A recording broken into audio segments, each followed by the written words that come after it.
Hello again, everybody, and welcome back to Koopa Fantasy Football Blog. You can check out my written blog at koopafantasy.wordpress.com. Right now, we are in part 2 of my preseason recap of Week 2 games.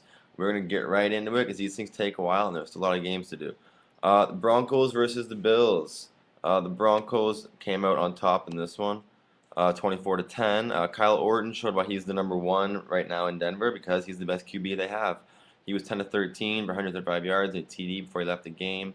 Brady Quinn came in relief and went 10 to 16 for 130 yards and a TD and a pick. Behind Orton, it's Quinn and Tebow kind of battling to see who'll be the number 2, and right now it's Quinn easily winning that battle, if you ask me. No Sean Moreno, the running back, had 6 carries for 28 yards, but it was Wilson McGahee who reached pay dirt despite only having 6 yards on 5 carries. What a surprise! But he also added 2 catches where he had 33 yards, including a 13-yard TD catch and run. Brandon Lloyd was rather effective in this game. He finished with 4 catches, 55 yards. And I'm sure that Brandon Lloyd and Brandon Lloyd owners want Orton to be the starting guy, and right now he is. For the Bills, Ryan Fitzpatrick was actually pretty shaky in this one. He was 6 of 16, 44 yards and interception before he got pulled. Tyler Thigpen was in relief. He played all right, finished 11 of 20, 118 yards and a TD. One of the good things about this game for the Bills was their rather effectiveness running the ball. Fred Jackson gained 34 yards on 4 carries, while QB, specialty running back, Brad Smith, had 24 yards on 4 carries. CJ Spiller struggled a bit. He broke a 14-yard run, but other than that, he failed to add a yard on his other 5 attempts. And there's also rumors that Fred Jackson wants out because they want to make CJ Spiller their premier back, which to me is stupid. Fred Jackson's better, more versatile, more powerful. Maybe not as explosive, but oh well, he's a better running back. So wide receiver Stevie Johnson finished the game with just 1 catch for 11 yards. Leading receiver was first year Marcus Easley, who had 45 yards on 2 catches, while second year Felton Huggins hauled in a 13-yard TD pass late in the game. Vikings, Seattle Seahawks. Vikings won this game 20-3. Tavares Jackson struggled against his former team as the Vikings roughed him up quite a bit. McNabb played only about 2 possessions, but he looked pretty good in both of them. They didn't end in TDs, but he finished 6 of 8 for 81 yards. Rookie Christian Ponder was 6 of 12 for 63 yards, and as a backup, Adrian Peterson saw 6 carries, gained 16 yards. First-year running back Tristan Davis took his only handoff 35 yards for a TD with about 2 minutes left in the game. Their newest addition for a wide receiver is Devin Aromashodu. He looked pretty good as he hauled in a pair of tough catches for 30 yards. And the Vikings' defensive line looked pretty good in this one. They were pressuring Tavares Jackson very, very often, forcing him into a rough day. He struggled in his playing time throughout. He was routinely mobbed. He finished 11 of 21 for 75 yards and a pick. Charlie Whitehurst fared better, that's for sure. He was 14 of 19 for 97 yards and a TD. I don't know if you've watched much preseason, but Charlie Whitehurst looked surprisingly good out there. Leon Washington was in the mix, and he was able to gain 26 yards on 4 carries, while their third-string QB Josh Portis got 46 yards on 4 carries. While he only went 2 and 9 in the air, though. This Josh Portis guy seems to struggle with accuracy, but seems to be very, very athletic. So he always puts up more yards on the ground than he does in the air. And since I don't want this to take too long, I'm not even going to talk about Seattle wide receivers because they didn't really do anything. Jumping on to the next section. Alrighty, Washington Redskins versus Indianapolis Colts, 16-3 for the Redskins. This time it was QB John Beck's turn to take a start at it. It was Rex Grossman last week, and he actually did pretty good as well, 14-17 for 140 yards. So these Washington QBs are actually each staking their claims on why they want to be starters. He did not throw a TD, but he was accurate in this one. He led his team to several field goals. They had a 16-0 lead at half, so you can't really complain about that. Rex Grossman came in relief, finished 7 of 12 for 88 yards, but he did throw a pick. Not gonna help him. Rookie running back Roy Halou and the veteran Tim Hightower both had very good days running the ball. Halou carried it 14 times for 101 yards, while Tim Hightower carried it 6 times for 70 yards, and had the game's only touchdown. Halou also added 4 catches for 23 yards. So looking like a very good tandem, these two, Halou and Hightower. Not much to talk about in terms of the Skins receivers, though. They were running the ball a lot, very effectively, and they were spreading the ball out otherwise. No, I don't think anybody had more than 2, maybe a 3-catch day. Colts backup QBs, and I'm going to talk about them. They suck. Colts signed Kerry Collins because they suck so much. Rookie running back Delone Carter had 4 carries for them, got 25 yards. Joseph Addai had 2 carries for 6 yards. Donald Brown, I don't really like this kid. He had 1 carry, lost 5 yards on the play. Awesome. Wasn't much to talk about in terms of Colts wide receivers either because their backup QB suck and can't throw the ball. Kicker Adam Vinatieri had a 5-yard field goal, by the way, though. Next game, Ravens and Chiefs. Ravens won this 31-13.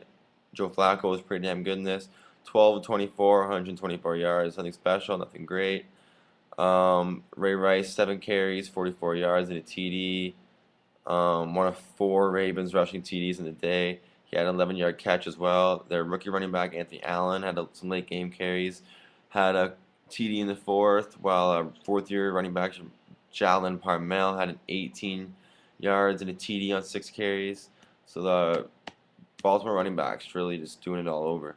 Their newest addition, Lee Evans, who beat them up last year, was very sharp for them in this game. He had 3 catches, 68 yards, and a long of 43. So Lee Evans may actually fit with Baltimore. Not surprising, actually. And Quan Bolden was in the action a bit. He had a short pass, but he ended up taking it 23 yards, and he had another 6-yard catch later on. For the Chiefs, Matt Castle struggled. He was 6 of 14 for 73 yards. Backup Tyler Palco was 8 of 13 for 95 yards and a TD pass. He was actually a little bit better. 4th-year running back Jackie Battle continued to see most of the Chiefs carries in absence of Jamal Charles. He had 8 carries, 29 yards. Dexter McCluster had 4 carries, 24 yards, 3 catches for 47 yards with Dexter McCluster, showing that he's got some skills. Jamal Charles did see a few carries, I think 4, but only had about 12 yards on it. No big deal though. It's like that's the first time he's even touched the ball this preseason. Dwayne Bowe had 3 catches, 43 yards, 2 of which were extremely hard catches to make. So Dwayne Bowe is kind of falling in drafts this year because he had a 15 TDs last year. Not going to be able to reproduce that very likely, but he's still a good play as a number 2 wide receiver, if you ask me.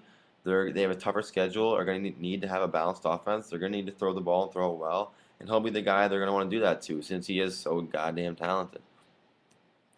Detroit Lions 30, Cleveland Browns 28. Tough fought game here. Matt Stafford in his second preseason game was very good once again. He was 6 of 10, 85 yards and a TD before going out. Drew Stanton came in, went 6 of 8 for 80 yards and 2 TDs. He ended up actually stealing the win from the Browns, who had the lead most of the game. Javid Best only carried the ball twice, but I imagine they don't want to use him too much after losing Mike LeSure for the season. They want to be careful with Javid Best, make sure they don't lose him as well. These Lions seriously do have some terrible luck. It was actually 6th-year Mike Bell saw the bulk of the workload because of this, 33 yards, 11 carries. First-year RB Ian Johnson went 34 yards on 8 carries. Nate Burleson actually took a handoff 26 yards. Nate Burleson's actually showing that he's got some real fantasy value this year. In the passing game, he had, I think, 2 catches, 34 yards, including another extremely impressive TD catch where he had to keep both feet in bounds once again. So back-to-back weeks, Nate Burleson's made 2 big TD catches. For the Browns, another good showing. Young QB Colt McCoy threw 3 TDs in the first half after going 10 of 8, 96 yards. Not bad for the young guy. Rookie RB Armand Smith, 6 carries. Peyton Hillis took it easy. I think the Armand Smith was able to get 90 yards on those 6 carries, well, thanks to an 81-yard run in the 3rd quarter. For the receiving game, tight end Evan Moore was definitely the big guy in this game. He had a lot of targets, 2 TDs on 40 yards. Rookie Greg Little was good once again. So if you don't know this kid, look at Greg Little. I think he's going to be a good option for Cleveland wide receivers this year. Granted, it is Cleveland wide receivers. Maybe Dolphins, Carolina Panthers. Maybe Dolphins won this game 20-10. Chad Henne looked a lot better in this game. He was 15 of 24, 194 yards, and no interceptions, thank God. He looks a lot more poised, a lot more comfortable. I can only pray this continues. I'm a big Dolphins fan. If you read my blog, if you watch my videos, you might know that already. So here's to hoping Chad Henne doesn't suck this year. And Matt Moore was 6 of 10, 73 yards in relief. Rookie running back Daniel Thomas was able to score his first TD. He took a 4-yard run in the second quarter. He finished the game with 12 carries, 52 yards, and a TD. Their newest addition, Reggie Bush, was also very impressive. He carried the ball 8 times for 42 yards. He had 2 catches, 33 yards. So he had, I think, close to 80 yards on all-purpose today on the day. So very good, very nice for him. A third-year running back, Lex Hilliard, showed his power and ability as he jumped sky high for a 1-yard TD run over top of the entire line. Anthony Fasano led Dolphin wide receivers with 53 yards and 2 catches, while Brendan Marshall and Devon Best each had 5 catches for 46 yards and 51 yards, respectively.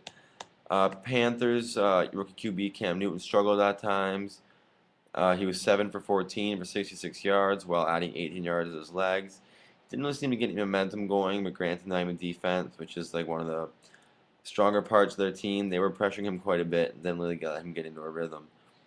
Not much to talk about Panther RBs. D'Angelo Williams only had 3 carries, 6 yards. JSU missed this whole game. Third-year RB Tyler Sutton had their only TD. He had 4 catches, 29 yards, which led the Panthers actually.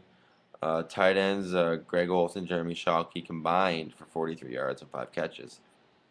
So moving on to Green Bay Packers, Arizona Cardinals. Green Bay, Aaron Rodgers was very effective again, 9 of 12, 97 yards, threw a TD to Greg Jennings, his boy. Matt Flynn went 5 of 6, 141 yards and a TD. He threw a 97-yard catch and run. The first year, Chaston West, who went the whole field. Third stringer Graham Harrell went 7 of 9 for 81 yards and a TD. So Green Bay QB is looking great in this one. Like I said, Greg Jennings caught the TD pass. Chaston West, this first-year kid, had 5 catches, 154 yards on the day. So very nice for him. Jermichael Finley got involved. Donald Driver was in there. It was just everything you expect from Green Bay. They did it in like the first quarter. For the Cardinals, Kevin Kolb looked good once again. He went 6 of 11, 80 yards before getting replaced. Third-year running back Beanie Wells was pretty respectable on the ground. Rushed the ball 11 times, 44 yards. Second-year Alfonso Smith had 39 yards and a TD on 12 carries. Larry Fitzgerald looked very good once again. Not really going to talk too long about this, but Larry Fitz, Kevin Kolb having a good connection so far. They're looking like they're going to be good this year. Moving on to Jacksonville and Atlanta. David Gerard was good behind center started behind center for Jaguars game. He looked pretty good. He had his ups and downs. Finished 7 of 12, 99 yards. But did add 9 interception before getting replaced by rookie Blaine Gabbert. Didn't really fare any better. 11 of 23 for 96 yards. Nothing too big there. Third stringer Luke McCown actually came in the game. Was able to go 8 of 9 for 86 yards and win the game for them with a TD. MJD didn't play, so not really much to talk about here. The Jags completed a pass to 15 different players. Mike Thomas and rookie Cecil Shorts are probably the guys you want to look at the most. Mike Thomas, definitely. Their field goal is a beast. Showed off his powerful leg as he made all of his field goals, including a long of 54. For the Falcons, Matt Ryan is very solid in this one. He went 7 of 15 for 116 yards and a TD before he left. Third-year wide receiver Harry Douglas continues to show off his skill set. He took a 76-yard pass for a TD, added another 11-yard pass, and the 76-yard TD pass, he caught it after 11 yards, ran about 60 more, deked a few guys out. It was very nice. Roddy White was in there with 1 catch for 13 yards. Julio Jones added 2 catches for 30 yards, so Falcons really spread it out, showing off all the assets they have. Michael Turner had 7 carries, only got 14 yards though. But it was the rookie Jacquizz Rodgers who was able to get 39 yards on 7 carries. And that was it for this little recap. And on to the last section. How much time do I have left here? We are at 14 minutes. They don't let you go to 15. I apologize, guys. The next game was going to be Patriots and Buccaneers, then Steelers and Philly.